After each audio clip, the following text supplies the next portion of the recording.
नमस्कार दोस्तों, सबसे पहले दैनिक भास्कर में लिखी एक न्यूज़ की हेडलाइंस पढ़ के मैं आपको बता देता हूं कि एटीएम कार्ड से किशोर ने उड़ाए 75,000। और आगे लिखा हुआ है कि किसी का एटीएम कार्ड गिर गया था और किसी बच्चे को मिल गया था तो उसने 2 दिन के अंदर अंदर और अलग अलग एटीएम मशीन से 75,000 कैश निकाल लिए।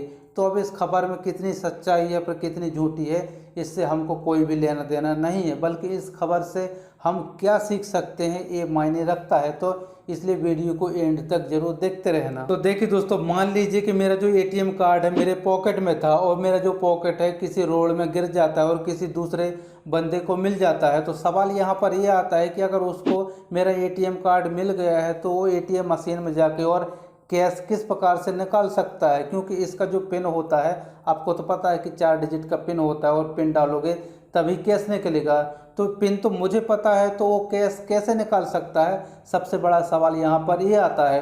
और अगर कोई भी बंदा अंदाजा से अपने मन से पिन वहाँ पर डालता है और 3 बार गलत पिन होता है तो जो कार्ड होता है ऑटोमेटिक से ब्लॉक हो जाता है। हालांकि मैंने अभी तक कोई भी पिन गलत नहीं डाला है, मैंने ऐसा करके नहीं देखा, लेकिन जस्ट मैंने पढ़ा है कि अगर आप पैसा निकालने के टाइम अगर आप 3 बार गलत पिन डाल देते हो तो आपका जो कार्ड है 24 घंटे के लिए ब्लॉक हो जाता है। इसके बाद से आप पैसा नहीं निकाल सकते। तो बच्चे ने पैसा किस प्रकार से निकाला है तो दोस्तों मैं आपको बता देता हूं। तो आगे न्यूज में लिखा हुआ था कि जो एटीएम कार्ड का पिन होता है ना, वो एटीएम कार्ड के जो कवर होता है इस पर लिखा हुआ था, इसी की वजह से उसने पैसा निकाल लिया है। तो आपको ऐसा कभी भी गलती नहीं करना है। आपका जो 4 डिजिट का गुप्त पिन होता है आपको याद करके रख लेना है।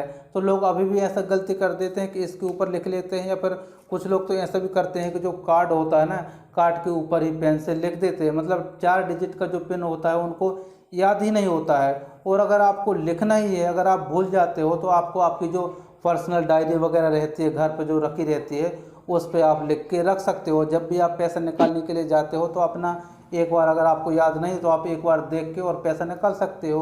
वो वैसे तो 4 डिजिट का होता है, सभी को याद होता है आज के ज़माने में। तो दोस्तों आपको अपने एटीएम कार्ड का पिन इस कवर के ऊपर या फिर एटीएम कार्ड के ऊपर कभी भी नहीं लिखना है।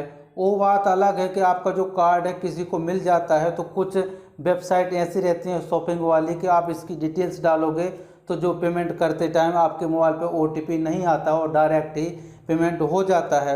उस पर मैं एक अलग से वीडियो बना दूंगा कि वो कौन कौन सी साइट होती हैं। दोस्तों यहाँ पर कुछ सवाल खड़े होते हैं। माना कि उस बच्चे को एटीएम कार्ड और पिन दोनों हाथ लग चुके हैं, लेकिन एसबीआई यहाँ पर बहुत ही अच्छा सिक्योरिटी फीचर रखा है। जैसे कि आप लोगों को पहले से पता है कि अगर आप एसबीआई के एटीएम मशीन में जाते हो कैश निकालने के लिए, तो अगर आप 10,000 या फिर इससे ऊपर का अगर आप अमाउंट डालते हो तो आपके रजिस्टर्ड मोबाइल नंबर पे ओटीपी आता है और यह ओटीपी आपको एटीएम मशीन में डालना पड़ता है, तब जाके कैश निकलता है। अगर आप बिना ओटीपी के कैश निकालना चाहते हो तो 10,000 से नीचे का आप अमाउंट निकाल सकते हो, आपको ओटीपी की ज़रूरत नहीं पड़ती है। और दूसरी बात, मैंने एक बार ट्राई किया था कि एसबीआई का कार्ड लेके और मैं एचडीएफसी बैंक की एटीएम मशीन में गया था कैश निकालने के लिए, तो वहाँ पे एक बार में तो 10,000 में निकाल लिया था और मुझे ओटीपी की भी ज़रूरत नहीं पड़ी।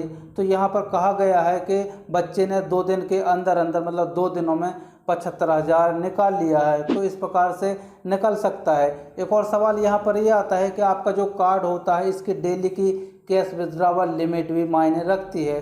कुछ कार्ड के 20,000 होती है डेली की, कुछ की 40,000 होती है, किसी की 50,000 होती है, पर इससे ऊपर की भी हो सकती है। तो जैसा कि मैंने यहाँ पर बताया कि मुझे जो कार्ड मिला है इसकी डेली की कैश विड्रॉवल लिमिट है 40,000। तो यहाँ पर एक दिन में उसने 40,000 निकाल लिया हो और दूसरे दिन में 35,000 निकाल लिया हो, तो इस प्रकार से टोटल मिला के 75,000 होते हैं। जैसा कि न्यूज में कहा गया है कि 2 दिन में बच्चे ने 75,000 निकाला है। और आगे न्यूज में लिखा हुआ है कि जब उसके अकाउंट से पैसा कटने का मोबाइल पे एसएमएस आता है, इसके बाद से वो कंप्लेंट करने के लिए जाता है। तो आखिर कोई बंदा इतना स्लो कैसे हो सकता है कि उसका कार्ड गुम हो गया, तो क्या वो वेट करता रहेगा कि किसी को मिले इसके बाद से वो पैसा निकाले? तो ऐसा कोई भी नहीं कर सकता। सबसे पहले तो ब्लॉक ही करा सकता है। ब्लॉक कराने के बहुत से तरीके होते हैं, मैं आपको फटाफट से बता देता हूं। तो सबसे पहले तो आप एसएमएस करके भी ब्लॉक करा सकते हो या फिर आप कस्टमर केयर में कॉल करके भी करा सकते हो। और अगर आप पहले से इंटरनेट बैंकिंग यूज करते हो तो आप उसके थ्रू भी अपने कार्ड को ब्लॉक करा सकते हो। और अगर आप एसएमएस के थ्रू ब्लॉक करना चाहते हो तो एटीएम कार्ड के लास्ट के 4 डिजिट होना जरूरी है। जैसे कि आपका एटीएम कार्ड चोरी हो गया तो इसकी जो डिटेल्स है आपके पास नहीं है या फिर आपको याद नहीं है, तो आप एक काम कर सकते हो।